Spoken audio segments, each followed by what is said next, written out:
Monarch Legacy of Monsters is Legendary's newest installment in their American Godzilla Monsterverse franchise.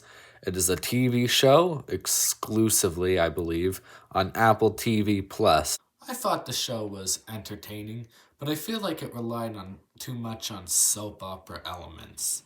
Like in the first episode, we learned that this secret Monarch government agent guy, I believe his name is Bill Randa or something. We learned that he had a secret family in Tokyo. And there's all this dramatic moments about, oh my god, secret family. I'm not sure if I like you because you're like a bastard child or something. And it's like, I don't care about this soap opera stuff. Just give me monsters. I like human plots. They can be good. I mean, you guys know my thoughts on -1, but I don't know. The characters in the story just didn't really click with me. They weren't that likable, which I guess is nothing new for the kaiju genre. But still, there's something about them rubbed them the wrong way. And that said, I didn't hate them or anything. I just thought they were passable at best. That's for the modern plot, anyway. The characters that I did enjoy, though, were the ones in the 50s plot about the creation of Monarch. Again, they weren't amazing. -1 was still better. But I guess it's unfair to compare it to -1 since that's better than the majority of movies out there. But I don't know. They were alright. The 50s ones were better, though. Kiko and, what's his name? Something Randa. I forget his last name, but they were fun characters.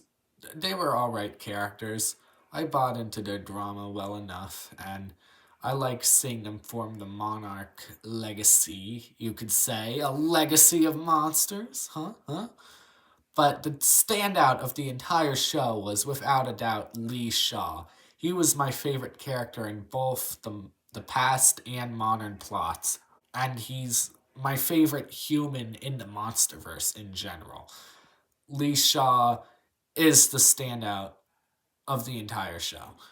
He's just so likable and cool, and I don't know, man. Lee Shaw and his arc felt well developed. Is such a badass. Lee, where are my Lee Shaw lovers at? Come on. And even though the show tried to be slower with a more emotional, human-focused plot, when we did get monsters, it was epic. Even though they're few and far between, these are some of the coolest monster moments in the Monsterverse. The episode where they're in the Arctic and have to avoid that one Titan was so cool, and I can see why that was what people were talking about during the first half of this season. And Godzilla versus the Iron Dragon is my favorite fight in the Monsterverse. Yeah, I said it. I know I said the characters weren't amazing or anything, but they did actually grow on me as the show went on. Again, they're still not incredible or anything, but I don't know. By the end of the show, I did genuinely want to see them live. And I was on the edge of my seat when Godzilla saved them from the Ion Dragon. I'm also glad that this show explored more questions about the Monsterverse, like what's the deal with Monarch and how did they form and all that stuff. And they also answered one of my biggest Monsterverse questions, which was, why does Apex exist? I was really confused when it happened because I was like, don't we already have a evil corporation in this franchise? Why do we need another one?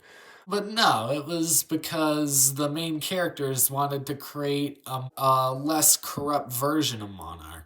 How'd that work out, huh?